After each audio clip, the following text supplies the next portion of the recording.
Ale, kdo nás to tak pěkně vítá na západě Čech? Je to místní patriot a ochránce obyvatel zdejšího krásného domu Pes Buddy. Ten je postaven v klidné lokalitě a spojuje v sobě hned několik objektů s různými účely využití. Konstrukčním základem domu jsou cihly Porotherm SI tloušťky 44 cm. Pravou korunou zdejší cihlostavby je však střecha. Ta je ukončena elegantní střešní taškou Tondach s obchodním názvem Románská 12, která je opatřena černou glazurou Amadeus. Krása této tašky spočívá v poměrně vysoké vlně, která vizuálně evokuje eleganci starých antických slohů. K jejím základním výhodám patří dlouhá životnost, naprostá zdravotní nezávadnost díky výrobě z čisté přírodní suroviny a dlouhodobě neměnný vzhled, kdy taška i po letech vypadá jako nová. Na první pohled vidíme, že černá střecha je v dokonalé barevné harmonii s červenou fasádou domu i jeho okolím.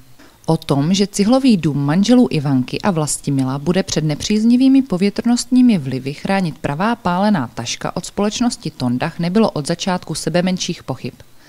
Výběr střešní krytiny byl pro majitele, kteří se pohybují v oboru stavebnictví, jak z hlediska estetiky, tak i kvality, tak říkajíc jasnou volbou. Taška s obchodním názvem Románská 12 s glazurou Amadeus černá vyhrála na celé čáře a jak sami vidíte, i po 10 letech vypadá skvěle. Ano, je stále jako nová.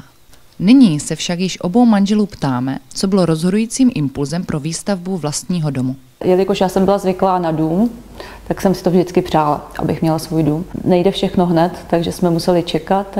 Až jsme našli ten správný pozemek, tak jsme začali stavět. Chtěli jsme mít zahradu, soukromí, žádný blízký sousedy určitě, ale ne blízký sousedy a prostě takovou pohodu. Proto jsme ten dům taky situovali do zahrady, takže žijeme vlastně v domě a zároveň na zahradě. Bylo to kvůli tomu, kvůli dětem, kvůli nám. My jsme chtěli taky své soukromí, mít barák trošku zakomponovat do zahrady a vyžití pro naše děti, že jo. Když byli menší, tak aby mohli běhat na své zahradě a mít zvířata, psa, kočku. Taky jsme se chtěli zbavit schodů, protože jsme bydleli ve 4. patře bez výtahu a nákupy a všechno to je prostě náročný. A člověk stárne, takže bezbariérový barák je určitě lepší, než běhat s taškama s nákupem do 4. patra. Dost bylo běhání. Přejdeme nyní ke konstrukci. Jak došlo na přírodní materiály, které jste zvolili pro svůj dům? Cihla je přírodní materiál, proto jsme zvolili cihlový barák a i z toho důvodu jsme vlastně zvolili pálenou střešní krytinu. Že to vzniká vlastně ze země, je to hlína, je to teda pálená hlína, má to svoji historii a ta stavba mně připadá prostě pevná, mohutná, stabilní. My jsme v oblasti, kde tady občas na tom Chebsku probíhají zemětřesení a myslím si, že tenhle ten barák stavěný z těch cihel je trošku odolnější. Nechci podceňovat a nějak zeslabovat úlohu těch ostatních materiálů, ale určitě ta cihla působí pevnostně lepší než ty ostatní materiály. Nepodceňujeme žádný materiál, to ne, ale přírodní materiál je přírodní materiál. I proto tedy pálená taška Tondach?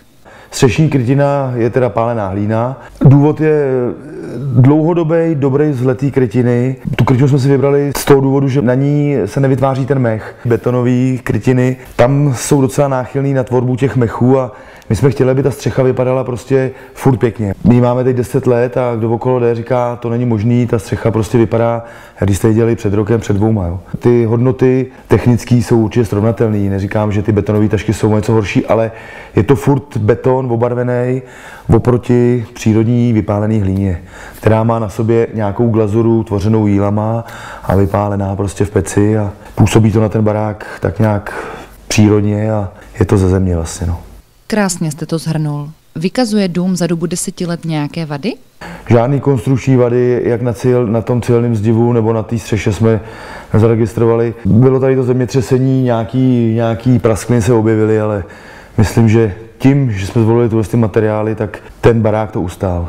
Stavili jsme zhruba 2 roky, stavbu jsme nechali vymrznout, to bych možná doporučil každému stavebníkovi, že ta stavba by se měla udělat hrubá stavba, aby vlastně ta vlhkost, protože do té stavby přijde hodně vody, co se týče vnitřních vomítek stropů a pokud se ta stavba zavře před zimou, tak tam může docházet potom k nějakým kondenzům, těm pár, protože to je novostavba, není vytopená, není prohřátá. Prošli jste si i přesto nějakými úskalími a jak dlouho vlastně stavba trvala?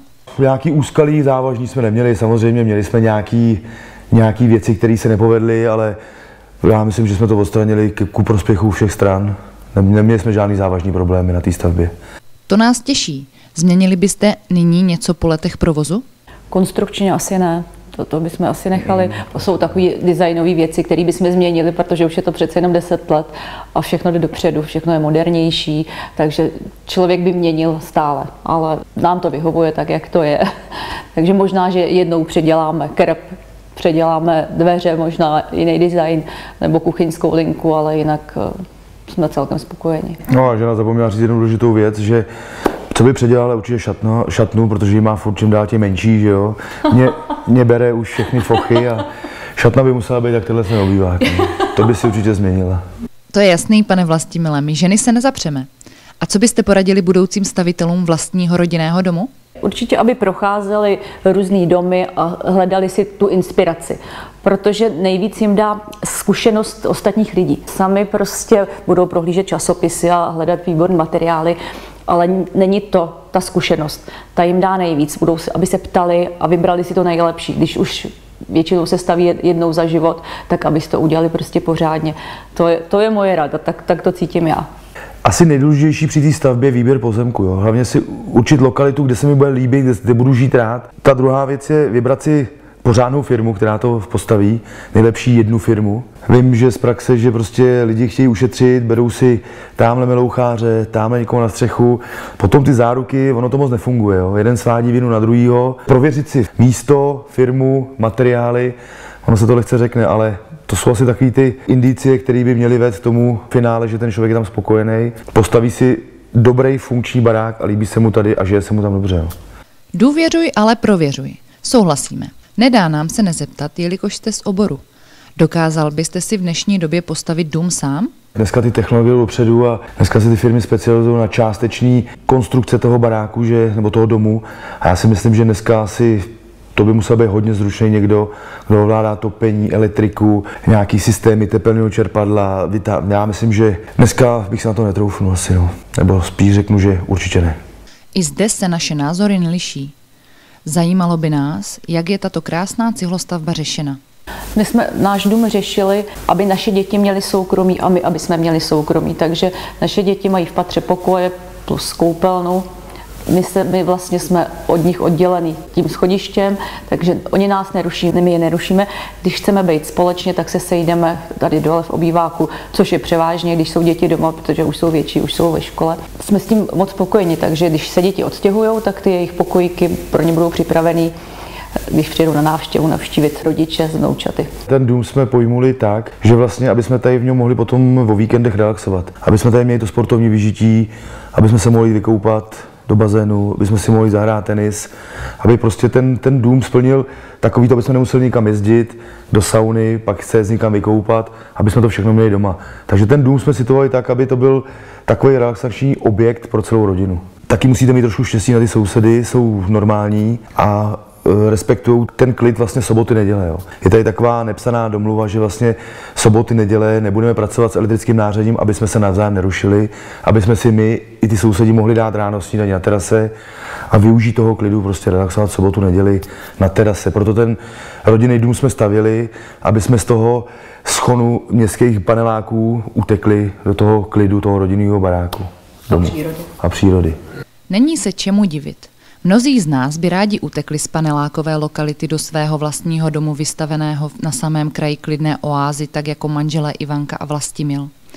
V uliční zástavbě vyniká dům honosným oplocením. Pro konstrukci plotu bylo využito ztracené bednění ve světlehnědé barvě a výplně z dřevěných fošen. Brankou se již dostáváme na pochůzí a pojezdovou komunikaci, která umožňuje snadný přístup do domu i prostorné dvougaráže. K dispozici je navíc i jedno kryté místo na stání. Nyní se již pomalými krůčky ocitáme v moderním domě manželů. Vstup vede skrze mohutné dřevěné dveře. Dostáváme se do prostorného zádveří, kde se teplovodní podlahové vytápění stará o komfort příchozích. Odsud se můžeme po schodech přesunout do dětských pokojů se samostatnou koupelnou. Případně dále procházíme chodbou s velkými úložnými prostory do centrální části domu. Tu tvoří propojené místnosti nadstandardně řešené kuchyně, jídelny a obývacího pokoje. Na moderní světlou kuchyň v kombinaci s šedými komponenty a spotřebiči z nerezy navazuje dřevěný stůl s 5 židlemi a lavicí. Prostoru dominuje obývací pokoj s krbem, kožená rohová sedačka a lehátko pro chvíle odpočinku. Pro chvíle relaxace je domu vyčleněno křídlo, kde se nachází vnitřní bazén a finská sauna. Bazénová hala je originální svou výmalbou. Symbolizuje nebe nad hlavou a vodopád. O správné klima se stará odvlhčovač vzduchu umístěný na stěně, teplovodní podlahové vytápění a fankoily zabudované v podlaze. Naprosté soukromí zajišťují plastové předokenní rolety na dálkové ovládání. Dům je díky velkým plastovým oknům plný denního světla. Z několika pohledů až transparentní. Okna z fólií ve světlehnědé barvě ladí s celkovým vzhledem domu. Francouzskými okny se můžeme ocitnout v podstatě z jakékoliv části objektu na zahradě. Zde je v návaznosti na kuchyň a obývací pokoj, ale také bazénovou halu, vydlážděná prostorná terasa. Avšak pozor, přátelé, to není vše. Sportu je tato rodina nakloněná tělem i duší. Proto zahradě dominuje tenisový kurt, který je nenápadně zakomponovan v zadní části pozemku pod úrovní domu. Rodinné sídlo manželů Ivanky a Vlastimila je již 10 let zabydleno.